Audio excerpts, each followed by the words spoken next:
Hello दोस्तों, स्वागत करते हैं आप सभी का आपके अपने यूट्यूब चैनल जैकपुर पे। तो आज के इस वीडियो में हम लोग क्लास 10th का हिंदी का पहला चैप्टर आपके सामने आ चुका है, अध्याय 1 पद। और ये जो है जेसीईआरटी का ओरिजिनल आप देख पा रहे हो, यहाँ पे वाटर मार्क भी जेसीईआरटी का लगा हुआ है। ये वो जो है कॉपीराइट भी आप देख पा रहे हो। तो ये जो है आपका जेसीईआरटी का ओरिजिनल क्वेश्चन है मेरे पास, ठीक है। और यहाँ पर जो जेसीईआरटी ने सिलेक्टेड किया है सवाल इस पद से पहला चैप्टर से, उसको हम लोग आज के इस वीडियो में देखने वाले हैं। तो वीडियो काफ़ी इंपॉर्टेंट होगा, शुरू से लेकर अंत तक बने रहना है। और यदि आप हमारे चैनल पे पहली बार आएँ तो सब्सक्राइब कर लीजिएगा, बेल आइकन को दबा लीजिएगा ताकि आने वाली हर एक वीडियो का नोटिफिकेशन आपके मोबाइल पे जाए। तो चलिए देखते हैं इसके ऑल ऑब्जेक्टिव क्वेश्चन आंसर को हम लोग आज के इस वीडियो में देखने वाले हैं, ठीक है। तो चलिए स्टार्ट करते हैं। यहाँ पर आपका ऑब्जेक्टिव अब स्टार्ट हो जाएगा।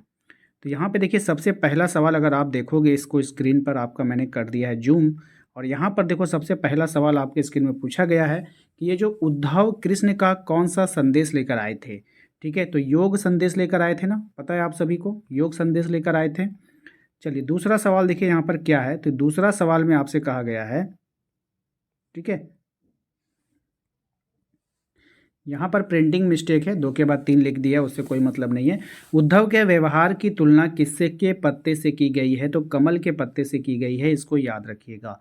नेक्स्ट क्वेश्चन देखिए क्या है हमारा, इसी में है आपका, गोपियों को अकेला छोड़कर कृष्ण कहाँ चले गए थे। तो गोपियों को अकेला छोड़कर कृष्ण कहाँ चले गए थे, तो मथुरा चले गए थे, ठीक है। तो कहाँ चले गए थे, मथुरा चले गए थे, याद रखिएगा, इसको भूलिएगा मत। अगला सवाल देखिए क्या है हमारा, कि गोपियों को कृष्ण का व्यवहार कैसा प्रतीत होता है, तो छलपूर्ण प्रतीत होता है। कैसा होता है, छलपूर्ण। अगला सवाल देखिए क्या है हमारा, गोपियां स्वयं को क्या समझती है, तो अबला समझती है। क्या समझती है बाबू, अबला समझती है, याद रखना है। अगला सवाल है हमारा, गोपियां किसके प्रेम में आसक्त हो गई थी, तो कृष्ण के प्रेम में, ठीक है। ये तो आसान क्वेश्चन है। अगला सवाल देखिए क्या है हमारा, इनमें से किस पक्षी की तुलना गोपियों से की गई है, तो हारिल पक्षी। किसकी, हारिल पक्षी की तुलना की गई है। नेक्स्ट सवाल है हमारा, गोपियों के अनुसार किसने प्रेम की मर्यादा का उल्लंघन किया है, तो कृष्ण ने किया है। किसने किया है, कृष्ण ने किया है, याद रखिएगा, ऑप्शन नंबर डी हो जाएगा। चलिए अगले सवाल पे आते हैं। अगला सवाल है हमारा, सूरदास के एल आंवला, सूरदास अवला हम भोरी गुर चाटी ज्यों पागी, इस पंक्ति में निहित अलंकार आपको बताना है। तो दृष्टांत, कौन सा अलंकार है, दृष्टांत है, याद रखना है आप सभी को। विथा शब्द का तत्सम रूप लिखना है आपको, तो व्यथा। विथा का तत्सम क्या होगा, व्यथा होगा। देख लीजिएगा, ये सब सवाल जो है मोस्ट इंपॉर्टेंट है। डोलत, है ना, डोलत धाय का तात्पर्य है। तो डोलत धाय का जो तात्पर्य है, इसका मतलब हो जाएगा घूमते फिरते, बोला डोलते रहो, यानी घूमते फिरते रहो।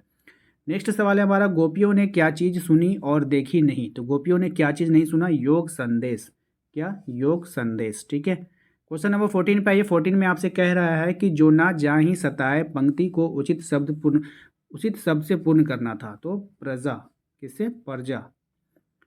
चलिए नेक्स्ट आते हैं हम लोग, क्वेश्चन नंबर 15 पे आओ। कह रहा है कि गोपियाँ किससे गुहार लगाना चाहती है, तो कृष्ण जी से गुहार लगाना चाहती है।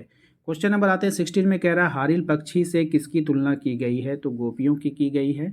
उद्धव की योग संबंधी बातें गोपियों को कैसा लगती है, तो उद्धव की जो योग संबंधित बातें हैं वो गोपियों को कड़वी ककड़ी के समान लगती है, कड़वी ककड़ी के समान लगती है।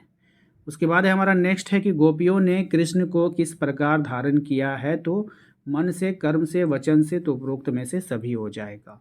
नेक्स्ट सवाल है हमारा, जकरी शब्द का क्या अर्थ होता है, तो रटना। जकरी शब्द का क्या अर्थ होगा, रटना हो जाएगा, ठीक है। अगला सवाल देखिए क्या है हमारा, कह रहा है योग रूपी व्याधि गोपियों ने किसे देने की सलाह दी, जिसका मन चंचल हो उसको जाकर के योग के बारे में बताओ, ऐसा गोपियों ने कहा था। मधुकर शब्द का प्रयोग किसके लिए हुआ है, तो उद्धव के लिए हुआ है ना। किसके लिए हुआ है, उद्धव के लिए हुआ है। कृष्ण वर्ज से जाते समय अपने साथ गोपियों का क्या चुरा ले गए थे, तो मन। क्या चुरा ले गए थे, मन चुरा ले गए थे। नेक्स्ट सवाल है, गोपियों के अनुसार सच्चा राजधर्म क्या है, तो गोपियों के अनुसार सच्चा राजधर्म जो है वो प्रजा का पालन है, प्रजा का बिल्कुल ना सताना है, प्रजा की सभी सुखों का ध्यान रखना है, तो उपरोक्त में से सभी हो जाएगा। अगला सवाल है हमारा, सूरदास का जन्म कब हुआ था, तो सन 1478 में, है ना, 1478 में, इसको याद रखिएगा। नेक्स्ट सवाल है हमारा, क्वेश्चन नंबर 25 में कह रहा है सूरदास की मृत्यु कब हो गई थी, सन 1853 में, याद रखिएगा इसको, ठीक है। कहाँ है भाई, 53, 83, सॉरी 53 नहीं है, 83 है, ठीक है, तो ये हो जाएगा आपका ऑप्शन नंबर सी में।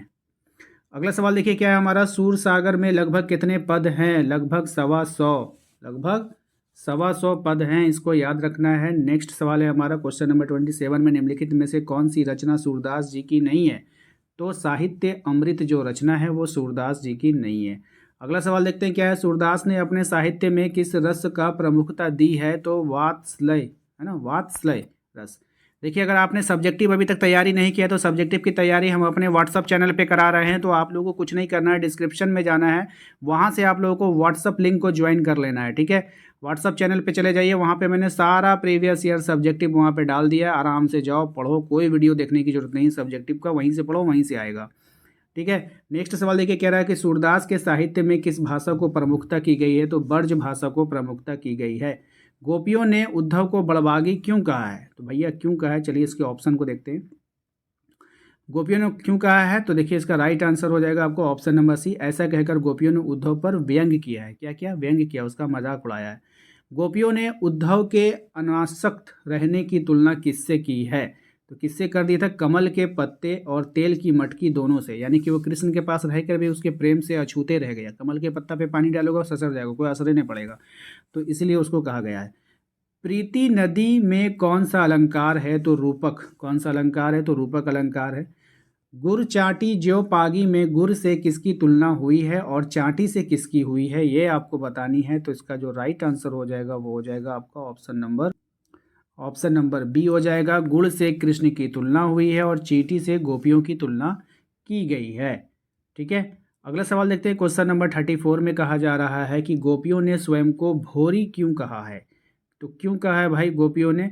वे छल कपट और चतुराई से दूर रहना चाहती है ना, ऑप्शन नंबर डी, दूर दूर थी। ठीक है, क्वेश्चन नंबर 35 पे आ जाओ। कह रहा है कि समूझी बात कहत डैश के समाचार सब पाए, पंक्ति को पूरा कीजिए। तो समूझी बात कहत मधुकर के समाचार सब पाए। ठीक है, ऑप्शन नंबर सी हो जाएगा आपका, मधुकर भर आएगा।